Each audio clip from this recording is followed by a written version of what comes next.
بسم اللہ الرحمن الرحیم۔ آج ایک شوشہ اٹھا ہوا ہے اور اسی اسلام آباد اور پنڈی کی مسجد کے خطیب نے یہ کہہ دیا کہ یزید کو رحمت اللہ علیہ کہا کر۔ بھئی تیرے کہنے سے اللہ رحمت برسائے گا؟ پاگل آدمی، وہ دیکھ کے رحمت بھیجتا ہے، اس کے یہاں سسٹم عدل ہے۔ یعنی آپ یہ سوچیں جس قوم کے جوان کا رول ماڈل یزید بن جائے، یہ فساد پھیلا رہے ہیں نا، کہ وہ تربیت جو رسول خدا نے، ایک جوان وہ ہے جس کا رول ماڈل ہے محمد مصطفیٰ، جو فرماتے ہیں بعثت لأتمم مکارم الاخلاق، اے مسلمانوں میں اس لیے مبعوث ہوا تاکہ تجھے با اخلاق بناؤں۔ صرف اخلاق نہیں، مکارم اخلاق، اخلاق کی بلندیوں تک تمہیں پہنچاؤں۔ اور اسی مسلمان کے لیے جو رسول کو مانتا ہے اس کے سامنے یزید جیسے کو لایا جاتا ہے۔ یہ کہو رحمت اللہ، کہ اللہ اس پہ رحمت بھیجے۔ اب یہ جوان سوچے گا نہیں کہ بھائی جب یزید اتنا کچھ کر چکا اس پر رحمت ہے تو میرے چھوٹے چھوٹے گناہوں کو خدا کیا کرے گا؟ تو مجھے بھی جو دین میں کرنا ہے کرنے دو۔ بڑا اچھا اسلام ہے جس میں اتنی پارٹی بازی ہے، کتنی پارٹی بازی ہے کہ ایک نے رسول کو دیکھ لیا، چار لفظ رسول سے سن لیے، وہ صحابی بنا۔ اب کیوں کہ اس کا بیٹا ہے،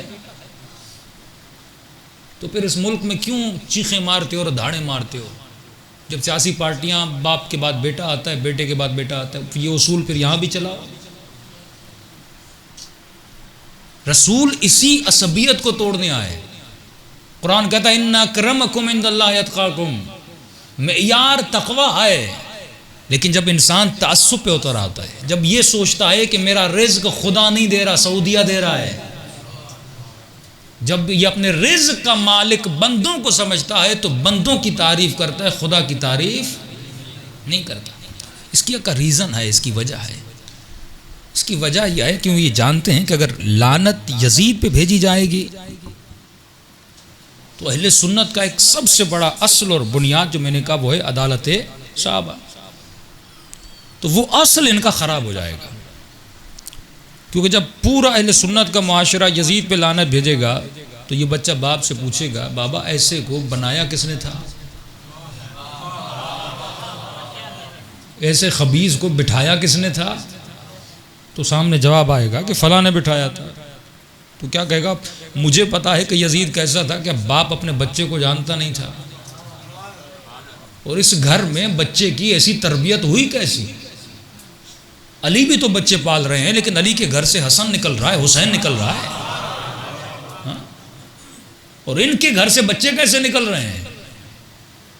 باپ دیکھو کیسا، دادا دیکھو جس نے 70 نبی کے صحاب کو شہید کیا، دادی دیکھو جس نے جناب سید الشہداء کے جگر کو چبایا۔ تو یہ باتیں نہیں چاہتے کہ سامنے آئیں، کہتے ہیں یہیں پر سد الباب کر دو، اگر تم نے یزید کو چھیڑا تو باپ بھی چھیڑا جائے گا، تو تمہارا اصل خراب ہو جائے گا۔ آج تک انہوں نے اپنے بزرگوں سے پوچھا کہ یہ عدالت صحابہ کا نظریہ دیا کس نے؟ مفتیوں نے، فلاں امام نے، فلاں امام نے۔ کبھی حوالہ نہیں دیا جاتا کہ یہ نظریہ رسول۔ قرآن کا نظریہ یہ ہے کہ ان اکرمکم عند اللہ اتقاکم، اللہ کے نزدیک وہ بندہ قابل احترام ہے جو با تقوی ہو، جو دین کی عزت کرے، جو نماز کی عزت کرے، جو اصول کی عزت کرے، جو توحید کی عزت کرے۔ اور بیدار لوگ یہ سوال کرتے ہیں، سعودی عرب کی ٹی وی تھی اور وہ یہی دفاع کر رہا تھا کہ نہیں ان کی آپس میں رشتہ داریاں تھیں اور یہ تھا ان کا آپس کا جھگڑا تھا، تم لوگوں کو بولنا نہیں چاہیے، اور اس کی وجہ سے ہمیں کہنا نہیں چاہیے۔ اگر یہ کہو گے کہ اگر یزید نے حسین ابن علی کو شہید کیا تو پھر جنگ جمل کے لیے کیا کہو گے، پھر جنگ صفین کے لیے کیا کہو گے؟ وہاں پر بھی تو قتل ہوا تھا، معاویہ نے جناب عمار کو قتل کیا تھا جنگ جمل میں، ایک طرف نبی کی زوجہ ہیں، دوسری طرف نبی کے داماد ہیں، اور پتہ نہیں کتنے لوگ اس جنگ میں شہید ہو گئے، پھر ان کے لیے کیا کہو گے؟ پھر سب کو کہنا پڑے گا، لہٰذا تمہیں کہنا نہیں چاہیے، یہ دو بڑوں کا مسئلہ تھا، تم اس مسئلے میں پڑھنا نہیں چاہیے۔ یہ کہہ کے سب کو چپ کروا دیا۔ ایک بندے نے فون کیا، فون کرنے کے بعد کہا ٹھیک ہے ہم کربلا کو بھلا دیتے ہیں، کہ مولانا آپ نے سمجھا دیا، جو لفظ استعمال کرتے ہیں 2 شہزادے تھے، وہ بھی صحابی کا بیٹا، وہ بھی صحابی کا بیٹا، تو ہمیں ان کے معاملے میں پڑھنے کی ضرورت نہیں ہے۔ کہ مولانا بالکل صحیح کہہ رہے ہیں، ہم کربلا میں نہیں پڑھتے۔ لیکن یہ بتاؤ واقعہ حرہ کے لیے کیا کہو گے؟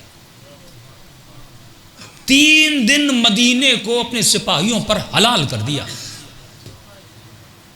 400 عورتیں حاملہ ہو گئیں، 400 زنازادے بچے پیدا ہوئے، مسلمان اس کی ڈر سے کعبے میں چھپ گئے، 3 دن کعبۃ اللہ کو ڈھایا گیا، آگ لگائی گئی، بوڑھے بوڑھے صحابیوں کو مارا گیا۔ کہ اس کے بارے میں آپ کیا کہیں گے؟ تم کسی کے ظلم کو کربلا میں چھپا سکتے ہو، اور حسین تو پہلے ہی بتا کر گئے تھے اگر اس خبیث کا مقابلہ نہیں کرو گے یہ آگ تیرے گھر تک بھی آئے گی۔ اے مدینے والو، یہ مت سوچنا صرف حسین کا گھر اجڑے گا، تیرا گھر بھی اجڑ جائے گا۔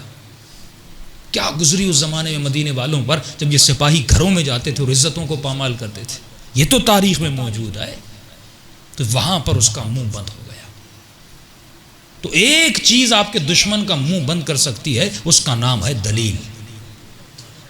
معصوم فرماتے نحن ابناء الدلیل، تو دلیل سے بات کیا کر، اور یہ دلیل ہے جو دشمن کے منہ کو بند کرتی ہے۔ اور سب سے پہلا اصل اور مقام جو زیارت عاشوراء میں بیان کیا جاتا ہے، سب سے زیادہ لعنت جو ہے وہ زیارت عاشوراء میں کی گئی، اور اسی زیارت عاشوراء پر پاکستان میں پابندی لگانے کی سازش کی جا رہی ہے۔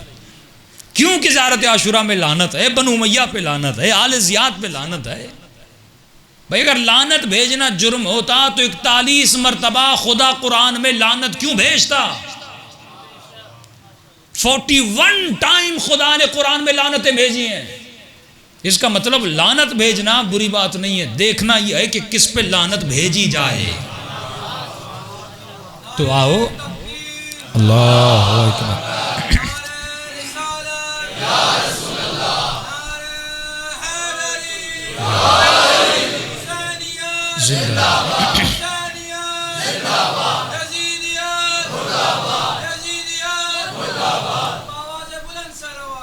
اللہم صلی علی محمد۔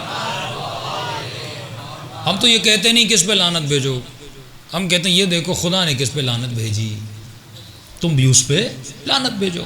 41 ٹائم مسلمان قرآن نہیں پڑھتا نا، 41 ٹائم خدا نے لعنت بھیجی۔ قرآن کی 18 سورتوں میں یہ لعنتیں موجود ہیں۔ ایک مرتبہ خدا نے سب کیا، جسے کہیں قرآنی گالی، اور اس کے بعد بھی خدا نے یہ کہا وَلَا تَسُبُّوا الَّذِينَ يَدْعُونَ مِن دُونِ اللَّهِ، لیکن تجھے گالی دینے کی اجازت نہیں ہے، کیونکہ خدا کی گالی بھی گالی نہیں تھی۔ ایک شخص کو خدا نے کہا وہ زنیم ہے، وہ بد نسب، وہ بد اخلاق، وہ بار بار اپنے وعدوں سے پھرنے والا، وہ بار بار نبی کے فرمان کی سرکشی کرنے والا۔ اور یہ کون تھا؟ یہ ہماری تفسیروں میں موجود ہے، یہ وہ تھا جس نے علی کا راستہ روکا تھا۔ اس بحث میں نہیں جا رہا، لیکن قرآن میں حکم ہوا لعنت 41 مرتبہ، لیکن فرمائے ولا تسبو، تجھے ہرگز اجازت نہیں کسی کو گالی دینے کا، ولا تدعون، یہاں تک کہ کسی کے جھوٹے خدا کو بھی گالی نہ دینا، کیونکہ اگر تم کسی کے جھوٹے خدا کو گالی دو گے وہ کل تمہارے سچے خداؤں کو گالی دے گا۔ تو قطعاً تجھے گالی دینے کی اجازت نہیں ہے، کبھی بھی گالی نہ دیا کرو۔ اب خدا نے کن کن پر لعنت بھیجی یہ مسلمان کو دیکھنا چاہیے۔ ایک لعنت وہ ہے جو خدا نے بھی بھیجی، ملائکوں نے بھی بھیجی، تمام لوگوں نے بھی بھیجی۔ یہ سب سے بڑی لعنت ہے جو خدا قرآن میں بھیج رہا ہے کہ لعنت اللہ و ملائکتہ والناس اجمعین، اللہ کی لعنت، تمام ملائکوں کی لعنت، تمام لوگوں کی لعنت۔ پہلی سب سے بڑی لعنت قرآن میں، اور یہ کن پہ لعنت ہو رہی ہے؟ فرمایا ثم فنجعل لعنت اللہ علی الکاذبین، یہ کن پر لعنت ہو رہی ہے؟ جو مباہلے میں اہل بیت کے مقابلے میں آ رہے ہیں، یعنی جو ان 5 تن کے مقابلے میں آئے گا، یہ قرآن کی دلیل ہے، یہ آئے مباہلہ کی دلیل ہے۔ کہ حبیب لیکن یہاں پر ایک اصول بھی بتا رہا ہوں، اس اصول میں جاؤں گا، وہ بات کی بحث ہے کہ اللہ اصول بتا رہا ہے کہ لعنت کب بھیجنا؟ پہلے علمی بحث کرو، اگر علمی بحث کے بعد بھی وہ نہیں مان رہا، اس کے بعد مقام مباہلہ ہے۔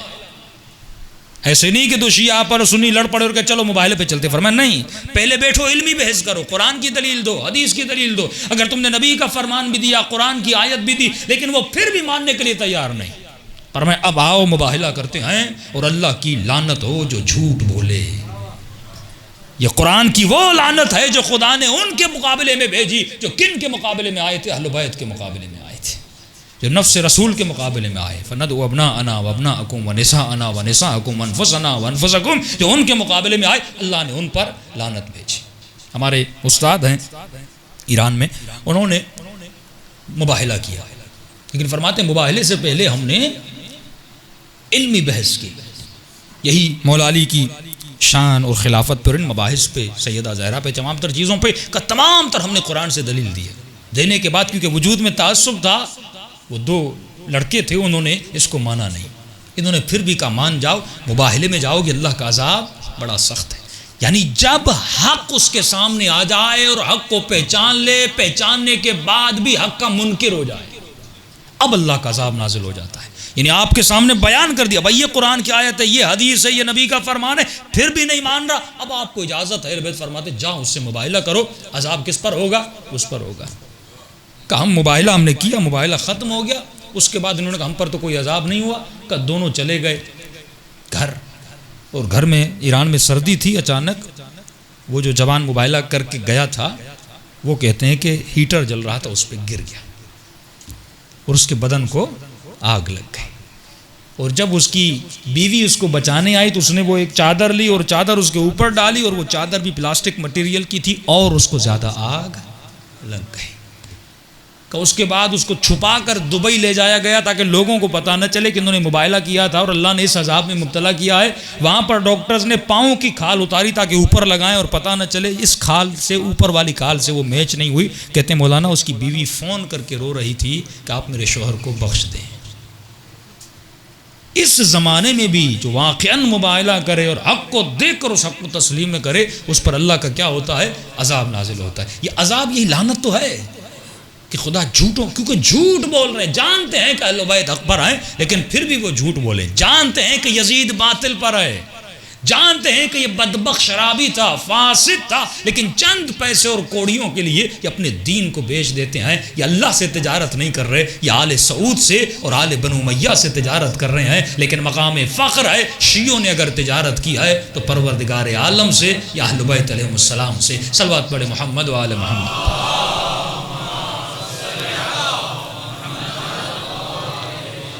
دوسری لعنت حضرت داؤد اور حضرت عیسی ابن مریم بھیجتے ہیں.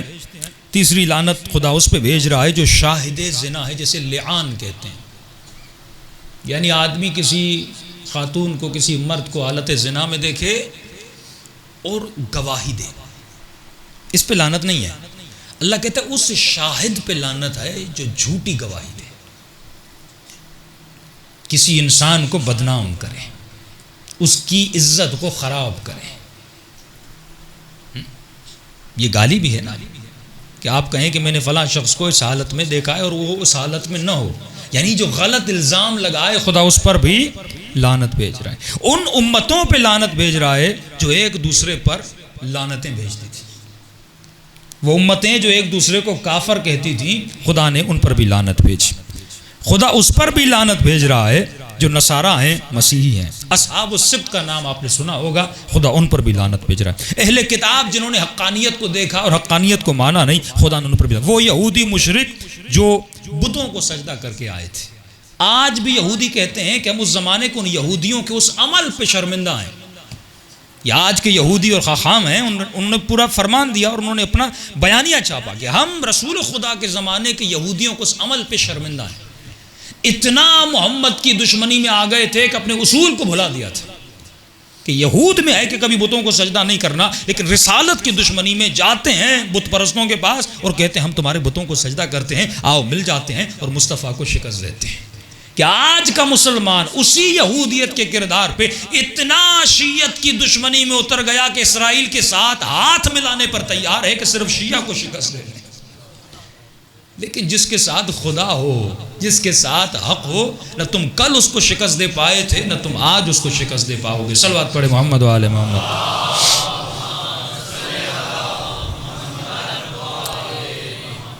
ان پر لعنت بھیجی یؤمنون بالجبت والطاغوت، جو شیطان کو مانتے تھے، وقالت الیہود ید اللہ مغلولہ، جو یہود یہ کہتے تھے کہ خدا کے ہاتھ بندھے ہوئے ہیں۔ یہ عقیدہ بعض غالی شیعوں میں بھی موجود ہے، جو کہتے ہیں کہ خدا نے کائنات کو خلق کر دیا اور خلق کرنے کے بعد اب خدا نے کائنات کا سارا سسٹم اہل بیت کے حوالے کر دیا۔ یہ وہی عقیدہ ہے ید اللہ مغلول، اب خدا کے ہاتھ بندھے میں خدا کچھ کر نہیں سکتا، گویا خدا بیٹھا ہوا ہے سکون سے اپنی کرسی بیٹھا ہوا ہے، علی اب یہ تیرا اختیار ہے، سیدہ یہ تیرا اختیار ہے۔ یہ عقیدہ ہمارا نہیں ہے۔ ہمارا عقیدہ یہ کہ خدا فیاض مطلق ہے، وہ ہمیشہ ہر لحظہ کائنات کو فیض دے رہا ہوتا ہے، لیکن کس کے صدقے میں فیض دیتا ہے؟ محمد اور آل محمد کے صدقے میں فیض دیتا ہے۔ اللہ محمد۔ قوم عاد قوم سمود پہ لعنت بھیجی، مسلمان سوچے کہ خدا نے عاد پہ لعنت کیوں بھیجی، خدا نے سمود پہ لعنت کیوں بھیجی، اس بحث میں بھی آؤں گا لیکن کل کی مجلس میں آؤں گا۔ خدا نے فرعون کے لشکریوں پہ لعنت بھیجی، خدا نے ان جہنمی امتوں پر لعنت بھیجی جو بالاخص بنی اسرائیل سے تھے، خدا نے ان پر لعنت بھیجی۔ ان الذین یؤذون اللہ، یہ بڑی عجیب آیت ہے۔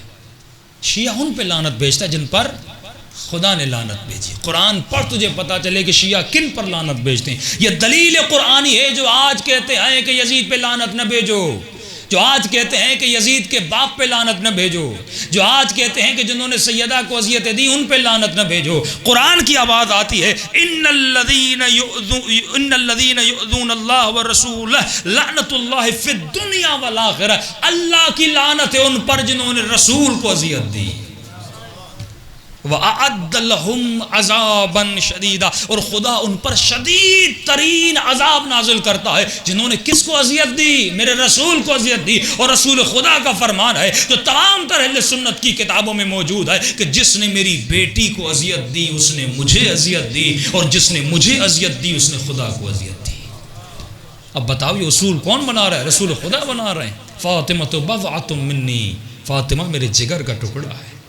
من آزاہا فقد آزانی، جس نے فاطمہ کو تکلیف دی اس نے مجھے تکلیف دی۔ فمن آزانی فقد آز اللہ، جس نے مجھے تکلیف دی، مسلمان یہ مت سمجھنا اس نے مجھے تکلیف دی، اس نے پروردگار عالم کو تکلیف دی۔ اور سیدہ فرماتی ہیں جس نے میرے حسین کو تکلیف دی، جس نے میرے حسن کو تکلیف دی۔ مسلمان حسن میرا رشتہ دار تو نہیں ہے، حسن رسول کا رشتہ دار ہے۔ تو دشمنی اگر مولا حسن سے کر رہا ہے، یہ حسن سے دشمنی نہیں ہے، یہ آقا رسول سے دشمنی ہے۔ جو جناب امام حسن کی جنگ میں مولا کے پاؤں میں تیر مارے، جو اتنا زہریلا زہر دے کہ جگر کے ٹکڑے باہر آ جائیں، جو مولا علی کی تلوار کو 1000 درہم اور دینار دیے گئے، یہ تلوار زہر میں ڈبوئی گئی تھی، اتنا خطرناک زہر تھا کہ علی کو تلوار لگے اور علی بچ نہ پائے۔ ارے حسین ابن علی کون تھے؟ وہ جگر رسول خدا تھے، وہ لخت جگر فاطمہ و زہرا تھے، جن کے لیے رسول خدا فرماتے ہیں یہ جنت کے جوانوں کے سردار ہیں۔ ارے جن کے لیے اپنے سجدوں کو طول دیتے ہوئے نظر آتے ہیں،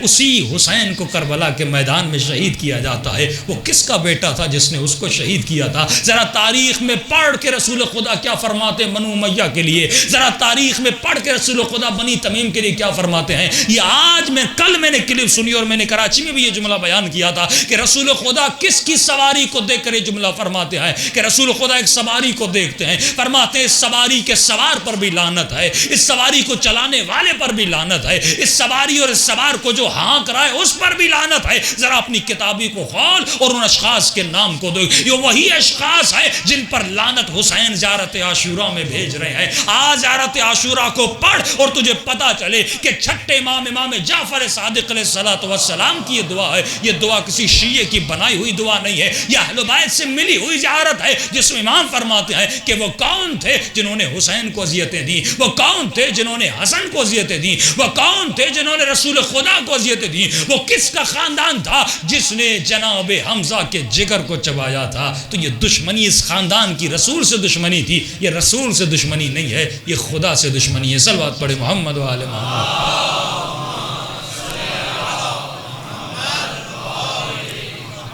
تو میں نے کل کی مجلس میں عرض کیا کہ سورہ یہ قرآن میں ارشاد ہوتا ہے یہ وہ شجر ملعونہ ہے، یہ وہ ملعون شجر ہے، درخت ہے، یہ وہ ملعون نسل ہے کہ جو دین رسول خدا کو تباہ اور بربادی کے دہانے پر لے کر آئے۔ کہ آج مسلمان کا حال یہ ہے کہ آج مسلمان کی بچیاں ناچتی ہوئی نظر آتی ہیں.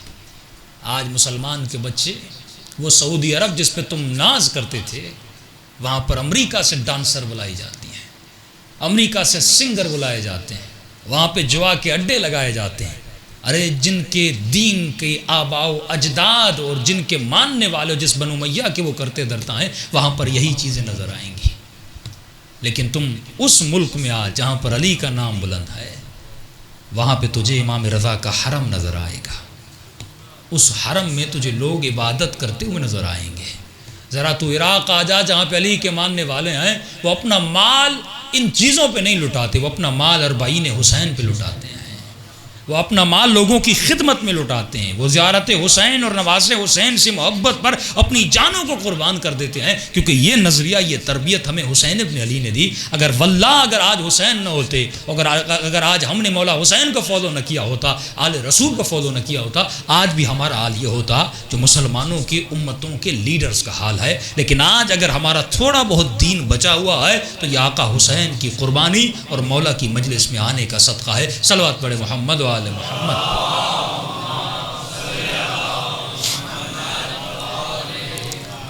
خلاصہ یہ کہ خدا نے لعنتیں بھیجی ہیں ظالموں پر, فاسقوں پر, جھوٹوں پر, اور سلام بھیجا ہے صادقوں پر, سچوں پر, ثبات قدم رکھنے والوں پر, جنہوں نے اپنے نفس کے ساتھ جہاد کیا, جنہوں نے مال کے ساتھ جہاد کیا, جنہوں نے جان کے ساتھ جہاد کیا. یہ کون تھے؟ یہ علی بن ابی طالب تھے. ایک مرتبہ جب جنگ گزر جاتی ہے, میدان احد سے علی لوٹتے ہیں, علی کی تلوار ٹوٹی ہوئی ہے, بدن زخمی ہے, خون بدن سے بہہ رہا ہے. ایک مرتبہ رسول خدا کے پاس آتے ہیں اور چہرہ اترا ہوا ہے, فرماتے ہیں یا رسول اللہ, جناب حمزہ شہید ہو گئے, اتنے اصحاب شہید ہو گئے, لیکن علی کو شہادت نہیں ملی. ارے تازہ تازہ شادی ہوئی ہے, اللہ نے حسن و حسین جیسے بیٹے دیا ہیں, لیکن علی کا شہادت کا جذبہ تو دیکھو. ایک طرف مسلمان بھاگتے رہے, دوسری طرف علی لڑتے رہے, اور اسی جذبہ شہادت کے بعد بھی علی ابھی تک شرمندہ ہیں اور پشیمان ہیں. یا رسول اللہ وہ تو چلے گئے, لیکن علی ابھی تک زندہ کیوں ہے؟ علی کو شہادت کیوں نہیں ملی؟ اس وقت رسول خدا فرماتے ہیں اے علی, یہ جہاد اصغر ہے, تجھے جہاد اکبر کرنا ہے. یا رسول اللہ یہ جہاد اکبر کیا ہوتا ہے؟ فرمایا جہاد اصغر ہے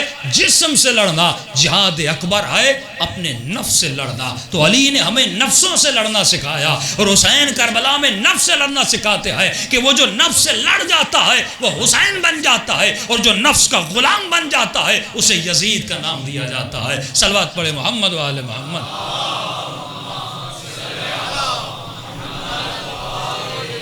یہ آداب, یہ رسوم, یہ اخلاق کسی اور کی زندگی سے کیوں نہیں ملتا؟ یہ ادب, یہ رسم تجھے علی کی زندگی سے ملتی ہے کہ کوئی چہرے پہ لعاب دہن پھینک دیتا ہے لیکن مولا اٹھ کے کھڑے ہو جاتے ہیں. ارے تم بھی اپنی مجلسوں محفلوں میں بتاتے ہو, یہ جملے کسی اور کے لیے کیوں نہیں ملتے؟ ارے نبی کے ساتھی تو اور بھی تھے, لیکن یہ جملے علی کے لیے ملتے ہیں, یا علی کے لیے ملتے ہیں, یا ان کے لیے ملتے ہیں جنہوں نے علی کا ساتھ دیا, علی کے ساتھ رہے, یا علی کے لیے ملتے ہیں, یا علی کی اولاد کے لیے ملتے ہیں, یا حسین کے لیے ملتے ہیں, یا حسین کے ساتھیوں کے لیے ملتے ہیں, کیونکہ یہ جذبہ حسین سے ہی ملتا ہے, اور یہ جذبہ اسی کے وجود میں نظر آئے گا جس کے وجود میں صفات حسینی ہوں گی. تب امام فرماتے مثلی لا یبایع مثل یزید, حسین جیسا. یہ تمہاری بھول ہے کہ تم آج کے حسین کو شہید کر دو گے, لیکن قیامت تک کچھ ایسے بچے پیدا ہوں گے, کچھ ایسے جوان پیدا ہوں گے جن کی سوچ حسین کی سوچ جیسی ہوگی. اور یزید یہ تمہاری بھول ہے کہ آج تو حسین سے جیت جائے گا, نہیں, اگر آج تیرے مقابلے میں کوئی حسین بلند ہوا ہے تو کل بھی قیامت تک آنے والے وقت کے لیے اگر تیری سوچ والے یزیدی ہوں گے تو میری سوچ والے حسینی بھی ہوں گے جو تم سے مقابلہ کرتے ہوئے نظر آئیں گے. اور ہم فخر سے کہہ سکتے ہیں کہ اگر کوئی آج کے یزید کا مقابلہ کر رہا ہے, اگر کوئی آج کے امریکہ کا مقابلہ کر رہا ہے, اگر کوئی آج کے یزید اسرائیل کا مقابلہ کر رہا ہے, تو وہ عرب نہیں کر رہا, وہ ابو ظبی نہیں کر رہا, وہ دبئی نہیں کر رہا, وہ سعودی عرب نہیں کر رہا, لیکن شیعہ کا سر فخر سے بلند ہے, وہ عرب اس کا مقابلہ کر رہا ہے. جس عرب کو علی نے سوچ دی ہے اس کا نام یمن کا عرب ہے, وہ ایران کے ایرانی ہے, وہ جناب لبنان کے عرب ہے جو مقابلہ کر رہے ہیں, اور مقابلہ کر کے بتا رہے ہیں کہ کل کے حسین نے بھی یزید کا مقابلہ کیا تھا, آج کے حسینی بھی یزید کا مقابلہ کریں گے. صلوات پڑھے محمد و آل محمد.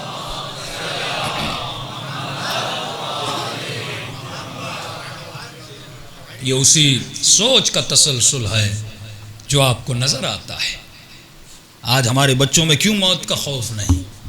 کیونکہ وہ تسلسل نظر آتا ہے، وہ آئیڈیالوجی کہ تمہیں کبھی بھی ظالم کے سامنے جھکنا نہیں ہے۔ سارے ملک فخر سے کہا جاتا ہے کہ ترکی مقابلے میں کھڑا ہے، شرم آنی چاہیے ترکی کو۔ اسرائیل کا ایمبیسی اس کے ملک میں ہے اور بھونگیاں بڑی مارتے ہیں کہ ہم اس کے مقابلے میں۔ اتنی جرت ہے، اتنی غیرت ہے کہ یو اے ای نے مانا، اور یو اے ای کے خود وزیر خارجہ نے کہا کہ ترکی کو بولنے کا کیا ہے؟ اگر وہ بول رہے ہیں کہ ہم نے اسرائیل کے ساتھ میں، تو پہلے وہ خود عمل تو کریں۔ صرف لوگوں کو دکھانے کے لیے، صرف قدرت بنانے کے لیے۔ لیکن امام فرماتے نہیں، تمہیں وہ مقامات حاصل کرنے ہیں جو مقامات ہم نے بیان کیے۔ اب امام لعنت بھیجنا شروع کرتے ہیں کہ اے خدا، شمر پر لعنت ہے۔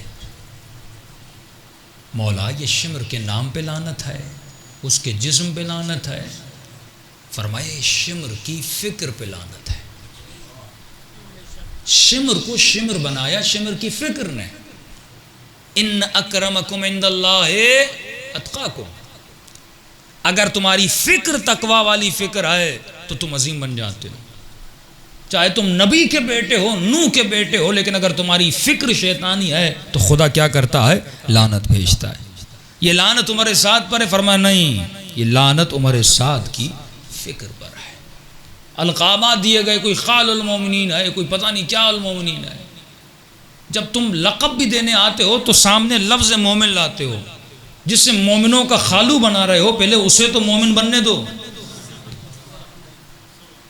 ہم کہتے ہیں امام المتقین، علی کس کا امام ہے؟ متقین کا امام ہے۔ تو یہ اسی کو حق ہے جو خود متقی اور کہے کہ علی امام متقین ہے، جو رات میں 1000 رکعت نماز پڑھتے تھے، جن کی شہادت مسجد میں ہوئی۔ کبھی بھی کسی نے علی کو گناہ کرتے ہوئے نہیں دیکھا۔ فضیلت علی ہے۔ اگر کوئی لقب دیا جا رہا ہے، وہ لقب علی کے وجود میں موجود ہے۔ یہ مجازی القابات تو نہیں ہے کہ آپ کسی کو شیر علی کہیں اور نام کا شیر اور کام کا بزدل ہو، نہیں۔ اگر علی شیر خدا ہے، واقعاً علی شیر خدا ہے۔ اگر حسن کو لقب سخاوت ملتا ہے، واقعاً سخی ہے۔ اگر 5 امام کو باقر العلوم کہا جائے، واقعاً وہ باقر العلوم ہے۔ اگر امام رضا کو رضا کہا جاتا ہے، یہ جتنی اولاد اہل بیت ہیں القاب ملتے تھے، واقعاً وہ صفات ان میں پائی جاتی تھی۔ مسلمان سوچے تم کس کو لقب دے رہے ہو؟ اور اے مسلمان، ذرا اپنی کتاب کو کھول اور ذرا کتاب پڑھ، کس کتاب میں کیا کیا لکھا گیا۔ پھر امام نام لینے کے بعد فیملیز پہ آتے ہیں۔ یہ بھی اہم ہے کہ اسپیسیفک ایک نام لیتے ہیں کہ یزید پہ لعنت، شمر پہ لعنت، اس پہ لعنت، اس پہ لعنت۔ اس کے بعد امام فیملیز پہ لعنت کرتے ہیں۔ ایک لعنت ہے ابن زیاد پر، شاید مومنین کو پتہ نہ ہو۔ یہ تاریخ کے بڑے عجیب پہلو ہیں کہ یہی شمر ہے جنگ صفین میں علی کے ساتھ ہے، جان باز جنگ صفین ہے، اور یہی شمر جب آتا ہے لشکر یزید میں، قاتل حسین ابن علی بن جاتا ہے۔ یہی تو فکر ہے جو ہم لوگوں کو دینا چاہتے ہیں۔ بھائی انسان کی زندگی، انسان کا کردار کبھی اسٹیبل نہیں رہتا، سوائے معصومین کے جن کے لیے خدا نے آیت نازل کی کہ انما یرید اللہ وَيُذْهِبَ عَنْكُمْ رِجْسَ أَهْلَ الْبَيْتِ، وہ اسٹیبل ہیں کردار کے اعتبار سے، ورنہ ہم کبھی بھی اسٹیبل نہیں رہ سکتے۔ آج میں مومن ہوں، کل پتہ نہیں، آج میں اچھی باتیں کر رہا ہوں، میرا کل کچھ پتہ نہیں۔ انسان کبھی بھی اپنی گارنٹی نہیں دے سکتا میں ہمیشہ مومن رہوں گا۔ یہی شمر ہے جب علی کے ساتھ ہے تو اسٹیبل ہے۔ یہ شمر علی سے دور ہوتا جاتا ہے اور لشکر یزید میں آتا ہے، قاتل حسین ابن علی بن جاتا ہے۔ زبیر کا میں واقعہ کئی سال پہلے آپ کو بتا چکا۔ وہ زبیر جو مولا علی کی پھوپھی کا بیٹا ہے، اور وہی جنگ جمل میں علی کے مقابلے میں کھڑا ہو جاتا ہے۔ یہی اصحاب رسول کے ارد گرد گھوم رہے ہیں، لیکن ایک وقت آتا ہے رسول خدا کے بعد یہی آپس میں لڑ رہے ہیں۔ لڑائی کی بنیاد حق ہونی چاہیے، دنیا نہیں۔ لڑائی کی بنیاد دین ہونا چاہیے، اپنی ذات نہیں، مال نہیں، شہرت نہیں، مقام نہیں، حکومت نہیں۔ مجھے یہ دیکھنا ہے کہ علی جنگ جمل میں گئے حکومت کو بچانے کے لیے یا دین کو بچانے کے لیے۔ مجھے یہ دیکھنا ہے کہ جنگ صفین میں امیر شام اپنے تخت کو بچا رہے تھے یا دین کو بچا رہے تھے۔ جب ان چیزوں پہ مسلمان سوچے، اسے پتا چلے کہ اسٹیبلٹی تو ہے ہی نہیں۔ یہی ابن زیاد ہے۔ ابن زیاد، آپ کو پتا ہے کہ حکومت مولا علی میں یہ مولا علی کا گورنر تھا، شیعوں کو پتا ہی نہیں۔ زیاد جیسا بندہ گورنر ہے علی بن ابی طالب کا، کہاں پر؟ فارس میں۔ اس وقت کا فارس یعنی ایران پاکستان کا بارڈر اور سارا افغانستان اس میں آتا تھا۔ مولا ظاہر کو دیکھتے تھے، اس وقت اگر نیک ہے، معاشرے میں خوش نام ہے، بدنام نہیں ہے، مولا کو عہدہ دیتے تھے اور کوشش کرتے تھے کہ اس کو اپنی طرف مائل کریں۔ اور یہ ملتا ہے کہ مولا زیاد کی تعریف بھی کرتے تھے، یہ بڑا تیز ہے، بڑا ہوشیار ہے، اس کو مینیج کرنا آتا ہے، اور یہ بھی مولا علی کا بڑا پکا مولا تھا۔ عجیب ہے کہ فرماتے ہیں کہ جب یہ مولا کے ساتھ تھا اور امام نے اسے گورنر بنایا فارس کا، تو فرماتے ہیں گورنر بنانے کے بعد امیر شام نے اس کو خط لکھا۔ خط لکھنے کے بعد کہا کہ تم علی کے ساتھ ہو، اے زیاد تم میرے لشکر میں آ جا۔ ابن زیاد خط کا جواب دیتا ہے۔ آپ جب خط پڑھیں گے تو آپ پریشان ہو جائیں گے کہ اس نے خط کا جواب کیسا دیا۔ یہ قسم کھا کر کہتا ہے کہ اے امیر شام، مجھے خدا کی قسم ہے تم کبھی بھی مجھے علی سے جدا نہیں کر سکتے، کہ تو جانتا ہے کہ تیرے بیچ میں اور میرے بیچ میں ہے کون؟ تیرے اور میرے بیچ میں جو ہے اس کا نام علی ہے، جو داماد رسول ہے، جو فاتح خیبر ہے، جس کے لیے رسول خدا کہہ چکے کہ علی حق پر ہے، اور حق علی کے ساتھ فضائل علی بیان کر رہا ہے۔ اور اس نے کہا کہ تو کون ہے؟ تو اپنے شجرے کو جانتا ہے، تو اپنے حسب کو جانتا ہے، تو اپنے نسب کو جانتا ہے۔ بڑا کڑک سا جواب دیتا ہے معاویہ کو۔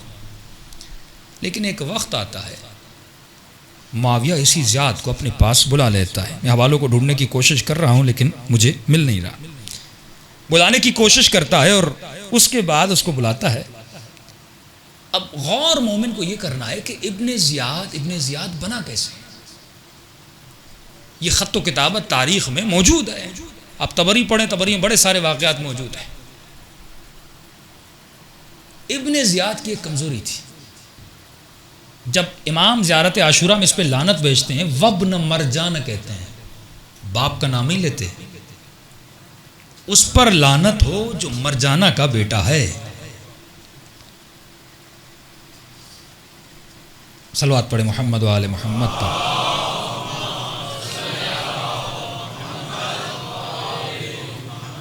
ہاں یہاں پر مل گیا، جو مرجانہ کا بیٹا ہے۔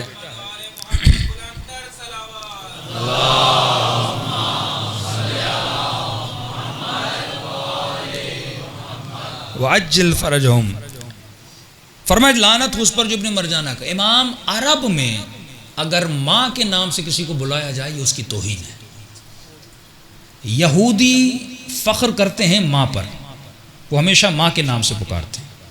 عرب ہمیشہ خود کو باپ کے نام سے یاد کرتے ہیں۔ تو ابن زیاد کا تاریخ یہ ہے، یہ طبری بھی لکھتا ہے، ابن ابو الحدید بھی لکھتا ہے، ابو بلال ہیں اہل سنت کے بہت بڑے عالم دین ہیں، وہ بھی اپنی کتاب میں لکھتے ہیں۔ فرمایا کہ زیاد کو یہ بات بڑی چبھتی تھی، کیونکہ اس کو بھی پتہ نہیں تھا، جیسے کوئی یتیم بچہ پلتا ہے اور بڑا ہوتا ہے، اس کو پتہ نہیں تھا میرا باپ کون ہے۔ تو کچھ کہتے تھے زیاد ابن ابی، اپنے باپ کا بیٹا، پتہ ہی نہیں باپ کون ہے۔ کچھ کہتے تھے مرجانہ کا بیٹا، کیونکہ ماں کا پتہ تھا مرجانہ کا بیٹا۔ یہ بات، یہ اس کی تھی کمزوری، اس سے ہم اسلامک سائیکولوجی میں کہتے ہیں کہ یہ اس کی ویک پوائنٹ تھی۔ اور شیطان ہمیشہ تمہاری کمزوری کو اپنی طاقت بناتا ہے، تمہیں گمراہ کرنے کے لیے۔ ہمیشہ اس کو لوگ یہ تانا دیتے تھے، یا زیاد ابن ابی کہتے تھے یا ابن مرجانہ کہتے تھے، یہ بات اس کو کھٹکتی رہتی تھی، اور ہمیشہ اس تلاش میں تھا کہ میرے باپ کا پتہ چل جائے، اور میں بھی دنیا کو کہوں کہ میرا بھی کوئی باپ ہے۔ معاویہ کو، امیر شام کو زیاد کی کمزوری کا پتہ چل گیا، اور تاریخ لکھتی ہے کہ معاویہ نے اس کو خط بھیجا، اور خط بھیجنے کے بعد کہا کہ ابن زیاد تمہارے لیے ایک بڑی خوشخبری ہے۔ کہ کیسی خوشخبری؟ کا تمہارے باپ کا پتہ چل گیا۔ اس نے تعجب کیا، میرے باپ کا پتہ چل گیا؟ کہاں پتہ چل گیا؟ خلاصہ یہ کروں کہ اس نے کہا بھائی ہم دونوں تو بھائی ہیں۔ اس نے کہا آج کے بعد تم کہلاؤ گے زیاد ابن ابی سفیان، ابو سفیان بھی بنو امیہ کا کرتا دھرتا تھا نا، قبیلے کا ریس سردار ہو، اچانک یتیم بچے کو پتا چلے میرے باپ کوئی سردار ہے اور میرا بھائی حاکم شام ہے، میں علی کا گورنر، بھائی حاکم شام. اس نے اسی وقت علی کو چھوڑا کہ بھئی میں تو ابو سفیان کا بیٹا ہوں، بھائی معاویہ ہے تو بھائی کی مدد کروں گا، علی کی مدد کون کرے گا. اب علی کی محفل کو چھوڑا اور سیدھا چلا گیا کس کے پاس؟ معاویہ کے پاس. اب ابن ابی الحدید اپنی کتاب پہ لکھتے ہیں کہ اس کو جب بصرے کا حاکم بنایا، دیکھیے ایک ہی لمحے میں جب عدل سے نکلا اور ظلم میں گیا تو اس کی شخصیت کیسے بدلی. ایک ہی کمزوری کو اس نے طاقت بنا کے اپنے لشکر میں بلا دیا. یہی شیطان تمہاری کمزوریوں کو، یہی دشمن تمہاری کمزوریوں پہ کام کرتا ہے. اے جوان، اگر تمہاری کمزوری نگاہ حرام ہے وہ تمہیں نیٹ میں گمراہ کرے گا. اگر تو کسی نامحرم کے دھوکے میں آ جاتا ہے، اگر یہ تمہاری کمزوری ہے، کسی جوان کو دیکھ کر اس کو غسل میں پڑ جاتا ہے، یہ اسی کمزوری کو طاقت بناتا ہے اور کسی کو اپنے ملزم بنا دیتا ہے. یہ لعنت ہے جو زیارت عاشورہ میں 100 بار لعنت بھیج اس کے کردار پر، جس کردار نے اس کی کمزوری کو کمزور کر دیا، جس کردار نے اسے دشمن حسین بنا دیا. اب ابن ابو الحدید لکھتے ہیں کہ اس کو بصرے کا حاکم بنایا. یہ بصرے میں آیا، اس زمانے کا بصرہ بہت بڑا تھا، یہ آج بصرہ بہت چھوٹا ہے. حاکم بنا. ابن ابو الحدید اہل سنت کا، جس نے شرح نہج البلاغہ لکھی، کا یہ منبر پر گیا، لوگوں کو کہا، خلاصہ کروں آج وقت بہت ہو گیا، لوگوں کو کہا اس کی ٹیکنک خوف اور ورع کو پیدا کرنا.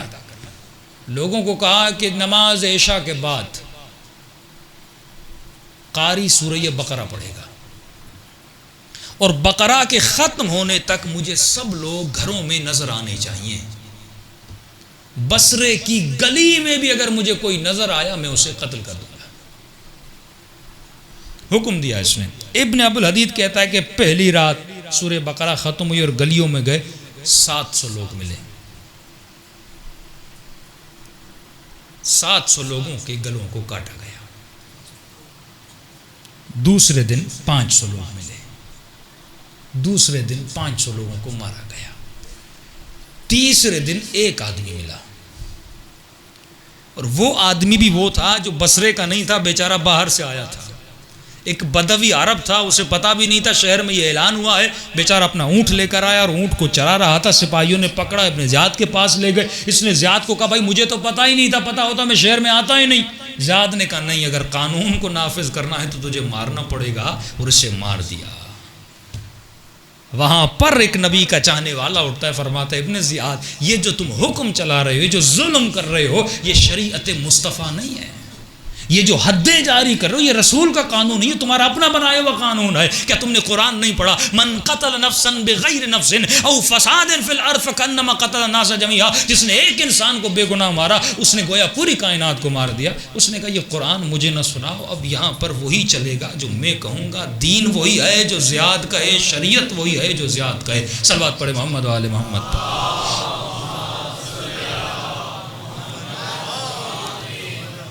اب آگے کیونکہ بحث بڑی اچھی بحث ہے اور اس میں بڑے حوالے آئیں گے محمد ابن ابی بکر کے، اور مختلف جو خط و کتابت ہوئی ہے معاویہ میں اور ابی بکر میں، اور اس نے کیا القابات دی ہیں امیر شام کو، اور امیر شام نے ان کو کیا القابات دی ہیں، اور نبی کی 3 بیٹیاں اور عقد ام کلثوم. یہ ساری باتیں کل انشاءاللہ اس لپیٹ میں آ جائیں گی کہ مسلمان اگر واقعاً تاریخ کو پڑھے وہ اپنے سارے مسائل کو حل کر سکتا ہے. جنگ ہے جنگ اقتدار، جنگ ہے جنگ نفس، جنگ ہے جنگ ہوا و ہوس. تمہیں یہ دیکھنا ہے کہ کون حکومت کے لیے لڑ رہا ہے اور کون دین خدا کے لیے لڑ رہا ہے. اے انسان، تم یہاں پر اپنی دنیا کو بچانے کے لیے نہیں آیا، تو یہاں پر اپنی آخرت کو بچانے کے لیے آیا ہے. تو اپنے عمل کا مالک ہے. آواز آتی یوم ندعو کل اناس بامامہم. تجھے قیامت کے دن اسی کے ساتھ اٹھایا جائے گا جس کی سوچ کو تم نے فالو کیا تھا. اگر تم نے مصطفیٰ کی سوچ کو فالو کیا تو مصطفیٰ کے ساتھ اٹھائے جاؤ گے، اگر تم نے یزید کی سوچ کو فالو کیا تو تم یزید کے ساتھ اٹھائے جاؤ گے. صلوات پڑھے محمد و آل محمد.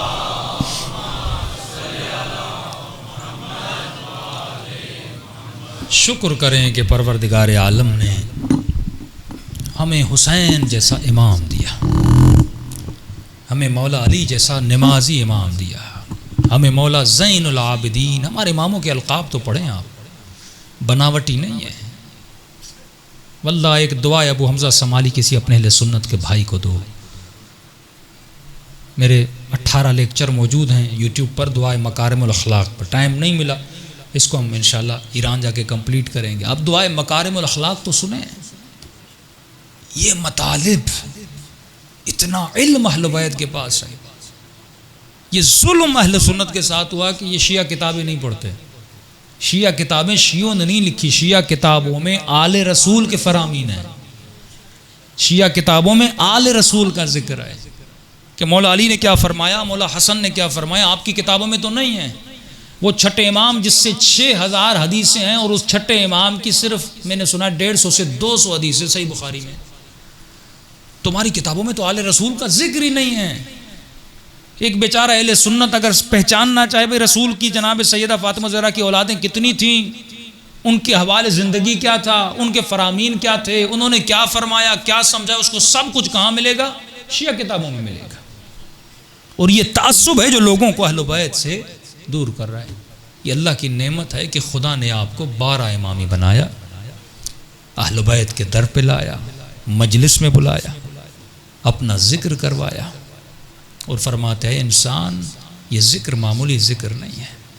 1 گھنٹہ جب یہاں پر آتے ہو نا، یہ ذخیرہ جمع کر رہے ہو اپنی قبر کے لیے، یہ اپنی آخرت کے لیے جمع کر رہے ہو۔ اس کا پتہ تجھے تب چلے گا جب دنیا سے چلے جاؤ گے۔